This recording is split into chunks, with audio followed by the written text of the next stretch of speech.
Welcome to the Tambellini Group's Women in Technology Spotlight Series. In these brief interviews, we showcase the career paths, perspectives, and accomplishments of the remarkable women shaping technology strategy in higher ed. And today we're lucky enough to be joined by Jessie Minton, who serves as the CIO and Vice Chancellor of Information Technology at Washington University. Welcome, Jessie. Thank you so very much. It's a pleasure. Well, I've noticed that you've been at WashU for a little over a year, and before that, you were at the University of Oregon serving as their CIO. But if we're thinking back in time, let's talk about when you were a child. What did you think you wanted to be when you grew up, and why? Sure. So my entire childhood, and really all the way into college, I wanted to be a professional equestrian. I competed hunters and jumpers, so in equestrian jumping competitions, my entire childhood, all the way through high school and into college. And my goal was to ride professionally, to train and have my own business and compete on behalf of others. And by the time I got into college, I was cramming my classes into Tuesdays and Thursdays at the University of Oregon in Eugene, and then driving 2 hours north to Portland, where I was riding for one of the best trainers in the region, and riding and training and learning Wednesday, Friday, Saturday, Sunday, and we took probably 40 horses to 26 horse shows a year, competing everywhere from California to up to Canada. And by the time I got to my senior year in college, I had wrapped my mind around the idea that I really wanted this to be my hobby and my favorite thing to do, but not my career. So I had to then figure out what that looked like as I went out into the world with my degree. So then let's move on to that. That's a great segue. What did you major in? Can you tell us a little bit about your education and professional journey that led you to this tremendous leadership role today? Certainly. As an undergrad at the University of Oregon, I majored in anthropology. I specialized in cultural anthropology. I got a business minor. It never occurred to me not to go to school. I always wanted to go to college to get a higher education degree. I thought, even as I went through my childhood and my teen years thinking that I wanted to ride as a professional, that I needed that degree. And cultural anthropology to me was a fascinating field. How people think and their backgrounds and the diversity of thought and cultural background that provides such a rich experience was an incredibly interesting topic for me. I paired it with the business minor, thinking that that would be a useful approach.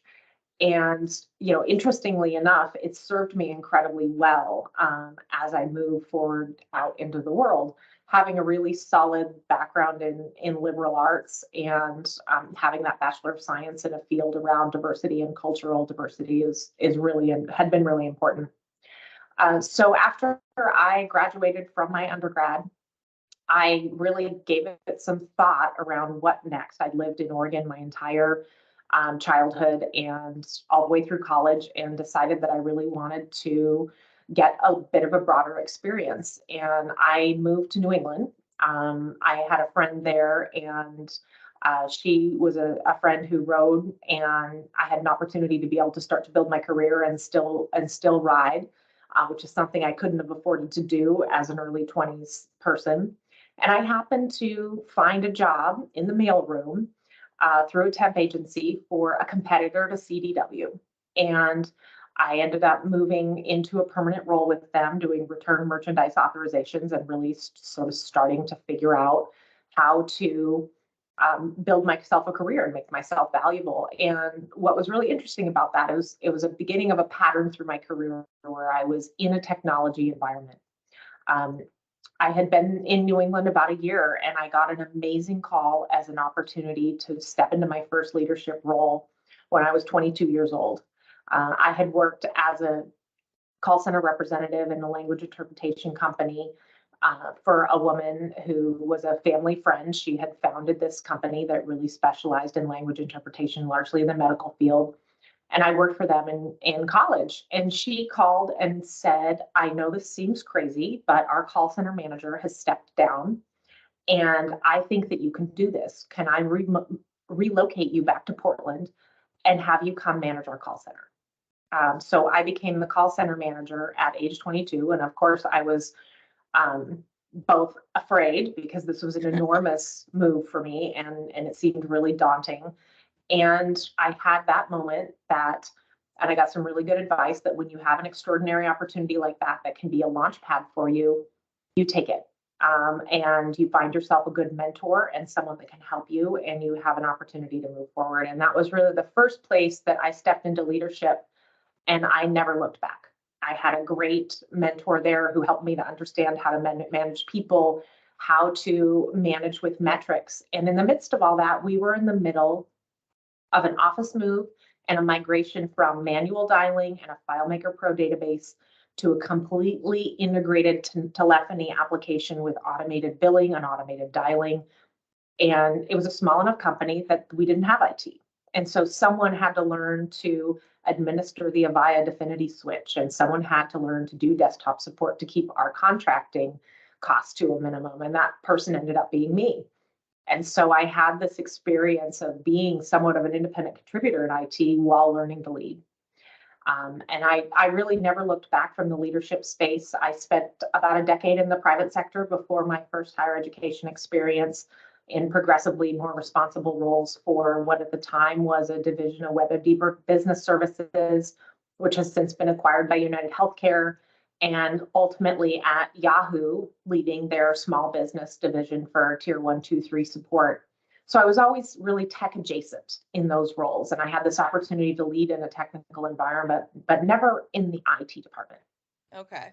When I culminated my time at Yahoo, I had just finished my master's degree in management and organizational leadership and was looking forward to what would be next. How do I advance my career with my newly acquired master's degree, and where do I want to go?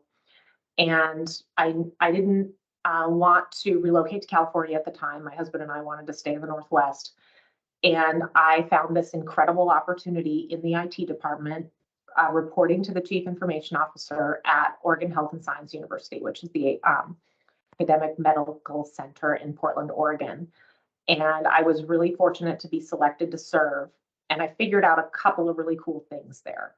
One, I'd always known that I wanted to be an executive leader, but I didn't exactly know what that looked like. And I figured out the CIO seat was where I wanted to be. And the second thing I figured out was the power of the mission-driven environment and bringing technology to bear in changing people's lives around research, education, and in that case, also clinical care. And so I really started to focus on how do I prepare myself to become a chief information officer, and went through the Northwest Academic Computing Consortium's leadership cohort that was really designed. I was selected as a leadership fellow. It was really designed to build future CIOs. That was an amazing program. And oddly enough, at my alma mater at the University of Oregon, an opportunity came to become the CIO, and I was selected to serve there. And that was an incredible 5 years where we really reorganized information technology, modernized the network, did what I called a rationalization project because IT was really diffuse, and we really needed to figure out how to create some continuity. And then fortunately, a year ago, as the opportunity at Washington University in St. Louis came, I was selected to serve here, which has just been incredible. That's an amazing trajectory that you've had there, and I love the it all sort of coming full circle to those early days at University of Oregon where the horses were your focus. They were. They still are. I brought 2 horses to St. Louis, and I'm still competing. Oh, wow, that's really cool. Fun fact about Jessie Minton. Let's talk about in your current role, can you give us a sense of what is a week in the life like for you? Absolutely. So, overall, I lead strategy for IT at WashU and have operational responsibility for WashU IT, our central IT department. What's somewhat unusual about my role, and I think something that's really special, is that I'm the CIO for not only our Danforth campus, but also for our School of Medicine, which is relatively unusual in the higher ed space for Yeah. those universities that have a School of Medicine. It's an incredible opportunity. From a technology standpoint, WashU School of Medicine has a partnership with BJC Healthcare. So we have our teaching hospitals are Barnes Jewish Christian adult and children's hospitals, but we also have a single instance of Epic, which is our electronic healthcare records. So the partnership with them and their CIO is another layer into the role that I have. So my week generally breaks into a couple of general buckets. Executive engagement across the university. I spend a tremendous amount of time really both developing relationships and then working to understand the needs and strategy at an executive level from everyone from our CFO, our Chief Administrative Officer, all of our deans, the department heads on and research institute heads on the medical school side, the dean of our school of medicine and his executive staff. So there's a lot of executive engagement, and that's not only translating what we're trying to do so that they're up to speed and understand where we're going, but also folding in what's happening at an institutional level into our work and helping to connect that with our staff. Which kind of takes me to my second bucket, which is really that support and leadership for WashU IT. That happens in a number of layers. I do skip level meetings so that I can get to know and engage with folks that don't report to me directly. My staff is around 650. And so it's impossible for me to meet with every single person. But I conduct lunch and listen sessions every month where it's exactly what you think. Everyone brings our lunch. Today we do it on Zoom. And we just chat about whatever it is that's on the minds of our folks. And I learn a lot, I listen a lot. I also do monthly retreat sessions with my executive staff where we're focused on, over the last 9 months, we've really been focusing on building our strategic plan. And now we're working on some complementary things to that. Currently, we're working on new leadership and independent contributor competencies to reflect that plan so that we know that we can be moving towards success as we move into the next academic year. And then finally, we're really thinking about strategic decisions and execution. Right now, there's a lot of conversation about AI and what does ChatGPT look like in the academic space. We're really talking about how AI can be leveraged in the near term with the electronic health record to think about efficiencies and how it might be used in the future as it matures. So, while there are a myriad of ethical issues and other considerations to be reckoned with, it's really our role to grapple with those and in partnership with our partners in research, academia, clinical care, and find out what that looks like and start to innovate. So I would say that's kind of the big picture buckets of what I do week to week. It's a lot of different things. And, a lot of these projects, we know there's a continuing theme of they're never really ending. But with that in mind, I'm wondering if there's a particular project or accomplishment that I know it's still your first year there, but that you're particularly proud of or have enjoyed there at WashU. Sure. I think building our strategic plan has been incredibly rewarding. So we, as an institution, have just launched at the end of last summer and early fall, our 10-year strategic plan for the institution called Here and Next. So that gave us an incredible opportunity to build an IT strategic plan that directly reflects where Here and Next is going. Here and Next has a track around digital transformation. And as you read it, it really is very clear that we have technology dependence for everything that we're trying to do as an institution. For sure. And I truly believe that technology is a strategic asset and a force multiplier for what we can do. And so we have spent the last 9 months, we started this in July of 2022, building a plan that directly reflects Here and Next. So everything from mission, vision, values, guiding principles, our aspirational stakeholder experiences toward which we're working, and then what does our project roadmap look like? And we have criteria that really capture how we're going to succeed, and that those criteria are 4 dimensions that map to a balanced scorecard model that'll allow us to get a 360-degree view and start to build a scorecard to campus to hold ourselves accountable and also show our success. It's been incredibly well received. We have engaged stakeholders across the university as we've developed it. I'm really pleased with the outcome. It's a wonderful kind of 2-page if you download it, but it's out there for all of our stakeholders to use and understand. It's not a big 30-page multicolored bound deliverable. It's something that I feel really proud of, and that I think that our staff across the institution, our patients, our students, and our faculty can really see themselves in and see where we're heading. There's so much impressive stuff in there, but I think what really stands out to me is getting it down to those 2 pages. It's so hard to distill It is. things down to their essence, right? We can always write something long, but getting it down to the guts of what you need to do and how that's going to look going forward is vitally important. Um, with that in mind, now, obviously with planning, you're thinking about the future. So a fun question for you is, let's say we have this omnipotent genie that can come along and it can give you an answer to any question you have about the future direction of technology in higher education today. What is something that you would really like to know?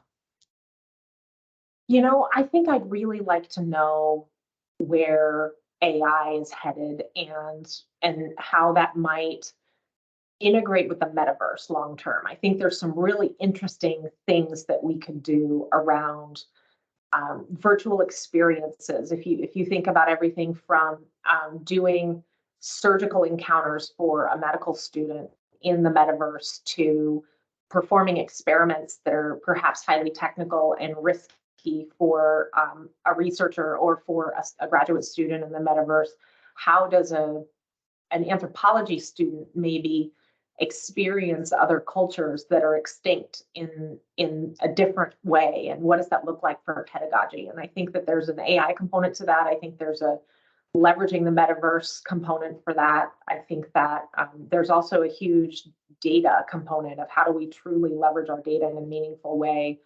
And I'd love to know where that's heading, and how to get there, because in higher education, it's a big challenge as we try to pull together the necessary components and innovate. Yeah, you brought up 2 areas there that we all talk so much about, but they're changing so rapidly, and especially with the data we know every day, the amount of data that we have is just growing exponentially, but at the same time, our understanding of how to get it all together, use it in a meaningful way, still needs to evolve to a very great Absolutely. extent. It's so hard, especially when we live in this curated world where a lot of private sector companies have managed to leverage that to create experiences in our personal lives that, we, of course, rightly so, want to be able to replicate in a way that's meaningful in the higher education environment. Right, and we know all our employees and our students want that. They Mhm. expect it almost. Um, in closing, I'd like to ask you for some advice. What would you say to anyone who's aspiring to a role like yours? Anything that you've learned along the way? You seem to have taken a very intentional, designed path to getting to that role. So, what would you say for others who are looking to do the same? I think there is certainly value in seeking out an intentional path, seeking out mentorship, seeking out advice and colleagues who can support you and guide you and give you critical feedback along the way. I think that that's tremendously important. The other thing that I would say is there's something unique and special about you as a person. I have a very unusual path to the CIO seat. There are many people who've had a variety of career trajectories that have brought them here. And I think don't afraid to be you, and don't be afraid to be human. It's authentic and helps show teams who you are as a leader and as a person. I recall when I was at Yahoo and meeting the CIO, I'm sorry, the CEO there at the time. And, that person seemed so different to me than the people I interacted with on a day to day basis, because they were such a figurehead. Mhm. um, and I really enjoy meeting leaders who help you understand who they are as people. We bring our whole selves to work every day, and being authentic with your teams and letting them get to know you and who you are, I think is incredibly important, as well as all of the guidance and mentorship and that intentional path. But I think being human and authentic, it's one of the things that I really learned during COVID as well. Um, Everyone struggled when we were all completely remote, and being able to have conversations with folks and share struggles brought us closer together as a team. It made us more effective. And I think it's an incredibly valuable thing. That is so true, that being your authentic self. I mean, if we couldn't do that during COVID, then we couldn't do it ever. Well, thank you so much, Jessie, for taking the time today to share with us your perspectives and insights. Thank you so very, very much. It's been a pleasure.